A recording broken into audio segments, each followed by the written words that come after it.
नमस्कार. VAJ academy या YouTube चॅनलवर आपलं सहर्ष स्वागत आहे. या व्हिडिओमध्ये आपण आज म्हणजे 14 जून 2026 रोजी MPSC कंबाईंड ग्रुप बीचा पेपर झालेला आहे. त्याच्यामध्ये PSI, STI, ASO आणि इतर काही पदं आहेत.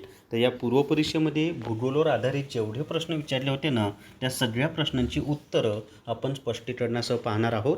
तर व्हिडिओ शेवटपर्यंत पहा. या व्हिडिओला सर्वांनी लाईक करा, शेअर करा आणि VAJ अकॅडमी हे जे आपले यूट्यूब चॅनल आहे ते सबस्क्राईब करा. जर तुम्हाला भूगोलसाठी रेकॉर्डेड व्हिडिओ कोर्स विकत घ्यायचा असेल तर प्ले स्टोअरवरून विठ्ठल जोशी ॲप डाउनलोड करा आणि संपूर्ण भूगोल रेकॉर्डेड व्हिडिओ कोर्स विकत घ्या. याच्यामध्ये महाराष्ट्राचा भूगोल, भारताचा भूगोल, जगाचा भूगोल, भौतिक भूगोल या सर्वांची माहिती दिलेली आहे. आणि combined group B, combined group C, PSI, STI, ASO, लिपिक व सरळ सेवा भरती या सगळ्यांसाठी हा रेकॉर्डेड व्हिडिओ कोर्स उपयुक्त आहे. आणि फी फक्त 300+ GST आहे. तर प्ले स्टोअरवरून विठ्ठल जोशी ॲप डाउनलोड करा आणि MPSCच्या फोल्डरमध्ये जाऊन संपूर्ण भूगोल रेकॉर्डेड व्हिडिओ कोर्स विकत घ्या. तर याच्यामध्ये पहिले 10 प्रश्न इतिहासवरचे आहेत. त्याचासुद्धा व्हिडिओ मी अपलोड केलेला आहे, तोही तुम्ही पाहून घ्या. तर खालीलपैकी कोणती जोडी शहरी एकत्रीकरण या संकल्पनेमध्ये येते? आता शहरी एकत्रीकरण सर्वांना माहीत आहे, मुंबई आणि नवी मुंबई, मुंबईवरचा ताण कमी करण्यासाठी नवी मुंबई वसवलेली आहे. तर 2 नंबरचं त्याचं उत्तर आहे. चला, त्याच्या पुढचा प्रश्न आहे. आता सोपा प्रश्न होता तो. उत्तर महाराष्ट्रातील 150 मेगावॅटचा सौर ऊर्जा प्रकल्प कोणत्या जिल्ह्यात आहे? तर उत्तर महाराष्ट्रातील 150 मेगावॅटचा जो सौर ऊर्जा प्रकल्प आहे ना, तो धुळे जिल्ह्यामध्ये आहे. 1 नंबरचं त्याचं उत्तर आहे धुळे. सियाचीन लडाखमधील कोणती हिमनदी शोट नदीमध्ये वाहते? तर याच्यामध्ये रिमो नावाची जी हिमनदी आहे ना, ती शोट नदीमध्ये वाहते. 2 नंबरचं उत्तर आहे. त्याच्या पुढे आता चौथा प्रश्न आहे, पहा. खालील विधानांचा विचार करा. 14 नंबरचा प्रश्न आहे. तर विधानांमध्ये जर आपण विचार केला तर पहिलं विधान काय दिलेलं आहे की 2001 ते 2011 या काळात महाराष्ट्रात लोकसंख्या वाढीचा दर 15.99% होता. हे विधान बरोबर आहे. दुसरं जे विधान दिलेलं आहे ब, 2018च्या जनगणनेनुसार महाराष्ट्र राज्यातील इथंही लोकसंख्या दिलेली आहे. लोकसंख्येपैकी मुस्लिम लोकसंख्या 10.6% होती. हे विधानसुद्धा बरोबर आहे. 2018च्या जनगणनेनुसार केरळ राज्यात सर्वाधिक कृषी घनता आढळली. हे विधान चुकीचं आहे. आणि 2018च्या जनगणनेनुसार 0 ते 6 वयोगटातील बाल लिंग गुणोत्तरात अव्वल 10 राज्ये सिक्कीम, अरुणाचल प्रदेश, जम्मू आणि काश्मीर, छत्तीसगड, मणिपूर, नागालँड, राजस्थान, मध्य प्रदेश इत्यादी आहेत. तर हे सुद्धा विधान बरोबर आहे. म्हणजे अ, ब आणि ड ही विधानं बरोबर आहेत. तर किती नंबरचं उत्तर आहे? 1 नंबरचं त्याचं उत्तर आहे. अ, ब आणि ड ही विधानं बरोबर आहेत. म्हणजे अभ्यास किती डीपमध्ये करावा लागतो ग्रुप बीसाठी हे तुमच्या लक्षात आलेलं असेल. पुढचा प्रश्न आहे, पहा. कोकण किनारपट्टीचा जो भाग अरबी समुद्राच्या किनाऱ्यालगत सखल सपाट भूरचनेचा आहे त्यास डॅश डॅश नावाने ओळखले जाते. तर कोकण किनारपट्टीचा जो भाग अरबी समुद्राला लागून आहे ना, त्याला खलाटी असं म्हटलं जातं. तो खालचा भाग असतो म्हणून त्याला खलाटी म्हणतात. आणि जो सह्याद्रीच्या पायथ्याला असलेला जो भाग आहे त्याला वलाटी असं म्हटलं जातं. हा प्रश्न सोपा होता. चला, त्याच्या पुढे डॉक्टर बाळासाहेब सावंत कोकण कृषी विद्यापीठाने संशोधित केलेले आंब्याचे वाण आणि विकसित केल्याचे वर्षे यांच्या योग्य जोड्या लावा. आता हा प्रश्न न कोणता आंब्याचा वाण विकसित केला असा विचारला असता तर ठीक होता, परंतु कोणत्या वर्षी ते वाण विकसित केलं थोडासा डीपमध्ये, म्हणजे याचं उत्तर येणं बहुतांश म्हणजे 99% विद्यार्थ्यांना या प्रश्नाचं उत्तर येणारच नाही आहे. तर याचं उत्तर नेटवरूनच मला पण पाहावं लागलं, मलाही माहिती नव्हती. 4 नंबरचं उत्तर येते, पहा, की रत्ना ही जात 1981मध्ये शोधलेली आहे.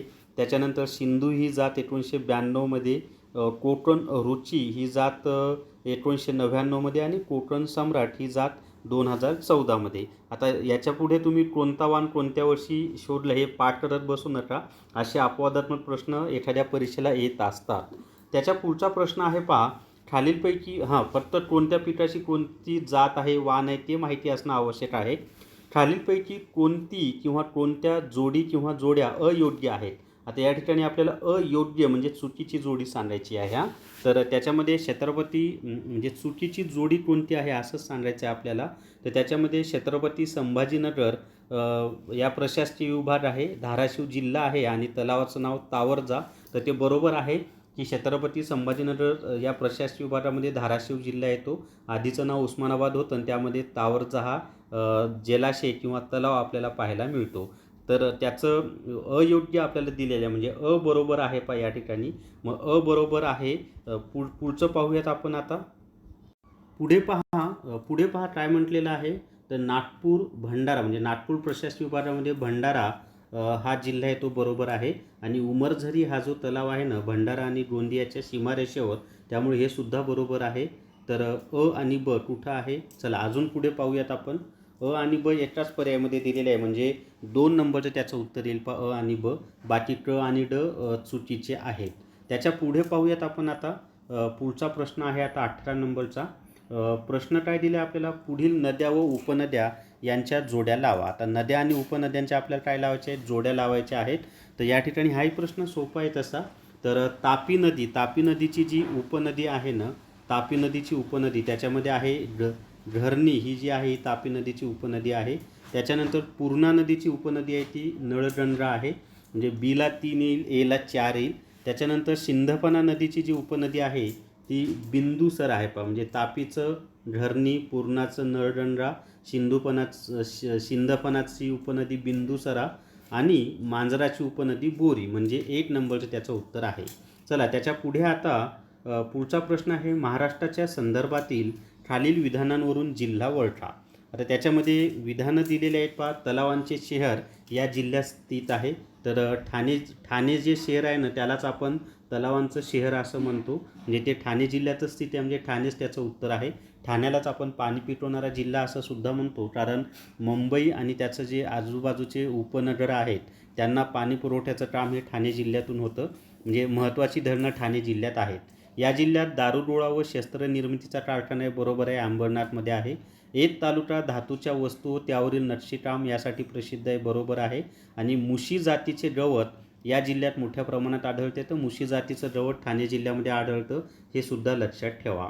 त्याच्यापुढे महाराष्ट्राच्या ईशान्य भागात खालीलपैकी कोणत्या डोंगर रांगा किंवा टेकड्या स्थित आहेत. तर महाराष्ट्राचा जो ईशान्य भाग आहे ना त्याच्यामध्ये दरकेसा टेकड्या आहेत पहा. ड हे म्हणजे फक्त ड हे त्याचं उत्तर आहे. दरकेसा टेकड्या ह्या महाराष्ट्राच्या ईशान्य भागामध्ये स्थित आहेत.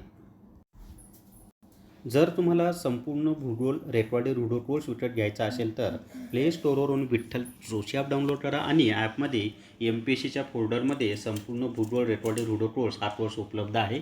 याची फी फक्त 300+ GST आहे.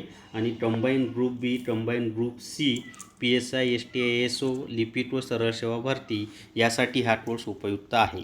तर या व्हिडिओमध्ये एवढीच माहिती. या व्हिडिओला सर्वांनी लाईक करा, शेअर करा आणि विठ्ठल VAJ अकॅडमी हे जे आपले यूट्यूब चॅनल आहे ते सबस्क्राईब करा. थांबूयात. धन्यवाद.